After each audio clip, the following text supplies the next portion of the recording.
What is up, guys? aBRuPTeD here, and I got a gameplay commentary for you guys. It's just a pub, so just ignore the gameplay, because I'm going to be talking about the released information for Black Ops 2. So I did some research, and this is what I found. So basically, so far from what I've read, I think it's going to be the best Call of Duty yet. It seems like they've taken some serious consideration into what the community wants, and they're taking out all the bullshit that we hate. So this game is expected to come out November 6th, 2012, and they're basically, it's gonna be like an Mw3 in a way. They're taking most of the stuff back, but it's gonna be a combo of Mw3 and Black Ops. So I'm really excited for this, as long as the connection's good. But it probably won't be, so let's not get our hopes up. But anyways, there is gonna be a new game mode called Escort. It is similar to Search and Destroy. However, a live player must be escorted to one of 3 areas without being killed, or on a smaller map like maybe Dome or Rust from Mw2 or Nuketown. There may be only 2 areas to be escorted to, so it seems like a lot of fun. It's going to be like a high-paced, high-action search and destroy. And the match will have rounds consisting of 1 life only, which is what relates to S&D. And the community playlist from Mw3, Drop Zone and Kill Confirmed, will return. And Team Defender and Infected will not return.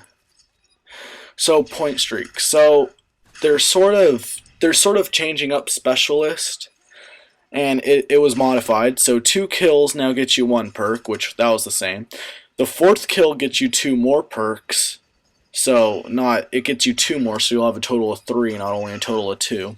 The 8th kill gets you 4 more perks, and you do not get every perk when you reach 8 kills. So you won't have like a Specialist all perks. You'll only have you'll have a total of 10 perks if you add all that up. And the perks only become pro if you already have them pro. And the RCXD from Black Ops will not return, so thank the Lord. But the point streaks will follow Mw3 system. There will be a large emphasis on objectives, way more than there were in Mw3. A bomb plant is worth 2 points. So that'd be, 2 points. That'd be almost UAV if they keep it 3 kills, which they probably will. A neutral flag is worth 1. However, an enemy flag is worth 2. So if you were to capture your spawn flag off the bat in domination, you'd only get 1. But if you went to the other team's spawn and captured their spawn flag, it would be worth 2. A flag assist capture is worth 1, and a capture is worth 2. There will be a heat vision. So kind of like from COD 4, there's night vision, there will be heat vision. And there is a new point streak reward. So when you get the required points, you can activate this point streak, and your player pulls out a scope and attaches it to your weapon. The scope's main advantage is its ability to detect enemies through most walls. Note that the scope can only be attached to primaries, not including shotguns. So I think it's kind of overpowered, because seeing through walls, that's kind of like wall hacks, and everybody complains about that, just like how bad it was in Mw2. But hopefully, we'll just see. It may be balanced, it may not. Who cares? They'll patch it if they need to. So now item packages. They require 5 points, and they fall along the side of care packages and the airdrop traps. And they feature a list of package items only, including ammo, a minigun, grenade launcher, rocket launcher, and body armor. So this is good. So as I said, grenade launcher, that must mean that they're not bringing back the grenade launcher as an attachment on the weapon. You'll have to get it through point streaks, which will will probably cut the usage of them by half, or hopefully more. So now prestiges. I know you guys are all going to be curious about this. So there will be 15 prestiges like in Black Ops, and there will be 50 ranks, just like Black Ops. However, there's a catch.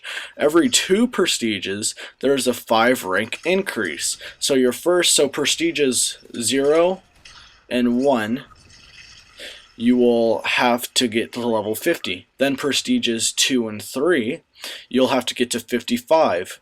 And then for prestiges 4 and 5, you'll have to get to 60, and etc. It'll raise 5 levels every 2 prestiges. And I think this was an awesome idea. It'll, decrease the need, or there won't be a need to use a prestige token or whatever to restart your level. I think that was probably the stupidest thing they could have done. And then like the next week, probably like they probably screwed over a lot of people by adding the new prestiges after they reset themselves. But when you get to 15th prestige, it'll have 90 levels. So, this game won't get boring if you don't play it all day. So let's talk about Call of Duty Elite now. Call of Duty Elite 2.0. It'll be fully incorporated into Black Ops 2. And then the combat record from Black Ops has been modified and renamed as Elite Stats. And there will be a specific lobby for clan matches, for a way of leveling up the clan, and clan tournaments can now be implemented. So hopefully they are. I mean, Mw3 was kind of a failure at Elite, and we all should have never bought it. The only point of it was getting like a title and 2 emblems, which is, it's stupid. We paid $60 for 2 emblems. That's stupid. But, hopefully what they're talking about here actually happens, because that'd be really cool. Now, some of you guys may be disappointed by when I say this, and some of you guys may not, but I surely am. So they removed MOBs or nukes. There will be no game-ending kill streaks or no team, wiping out the whole other team kill streaks. There will be no last stand, so that's good. No death streaks, that's amazing. And no flamethrower attachment, and I could really care less about that. I probably got killed by that 2 times. It wasn't that big of a deal. But the map design and size will be following Black Ops, not Mw3. So, we may see another extension of Villa or Havana. Okay, sniper rifles. Sniper rifles were improved. There's no aim assist for any sniper rifle now, and there's less sway. So, that probably means that quick scoping will be a bit easier. Oh, and customization. So this is really cool. Black Ops was pretty customizable. Mw3 not so much. It seems like Treyarch has a way more desire for you guys to customize your character. So they're no longer just perk 1 chooses the player appearance. So like if you were to have Scavenger, your guy wouldn't have like all the ammo packs. It'll be now dictated on your combination of all 3 perks. So appearance is a combination of all perks and type of point streak being used. So that's what I just said, except the point streak being used, that's pretty cool. Maybe your AC-130 guy has like goggles on when he flies the fucking huge ass plane. Alright, hardcore. I don't really care for hardcore, but I'll read it for you guys who do. There will be a larger emphasis on hardcore than ever before. There will be no grenade launchers, and only vehicle-guided rocket launchers are permitted. The respawn timings decreased for most game modes, because I used to play COD 4 actually like my first year in COD 4 when I was in the 5th grade, and the respawn kind of pissed me off, especially in TDM. You have to wait to spawn in, but 1 bullet in the foot will no longer kill a person. A head or chest shot is usually required, so that should be good for you guys. And a person will now bleed out if severely injured. So that's kind of, I don't know about that one. That may make you play a little more conservative, but that could ruin the game mode as well. So now the new perk system. The pro perk system has been upgraded. There's now two options a perk can advance to. Both of the options require different challenges to unlock. Once the desired pro version is unlocked, the player can select that as their pro perk. So once you unlock the pro version, you can choose one or the other. But once selected, the only way to choose the other option is by entering prestige mode. For example, perk slot 1 has the perk called Speed.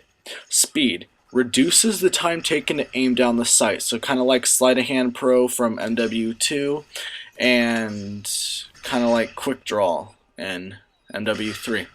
So the Pro 1 swaps weapons faster. The Pro 2 throws equipment faster. So basically, once you unlock the Pro, you'll have the choice of choosing the swap weapon faster or the throw equipment faster. So let's say I choose the swap weapon faster one. If I want to unlock the throw equipment faster pro perk ability, I'll have to prestige in order to unlock it. I think that's an amazing idea. I don't know, whoever thought of that is a freaking genius. I mean, that just makes people want to prestige, and it'll just make the game more fun for everyone. Lastly, combat training. Combat training will be returning with vast improvements. The difficulty is no longer based on how long the bots take to start shooting. Bots now have an advanced AI system, and it's similar to the behavior seen in the Mw3 Spec Ops survival mode. So that should be a lot of fun. I mean, I don't really pay attention to combat mode, but for those who do, or combat training, for those who do, you know, should have a lot of fun with that. So, I hope you guys enjoyed this, and if you have any questions or want me to go into detail on anything that I explained, please just leave a comment, and be expecting a part 2 when when more information comes out on this game. Alright, thanks guys. Please rate and subscribe, and follow me on Twitch TV in the description.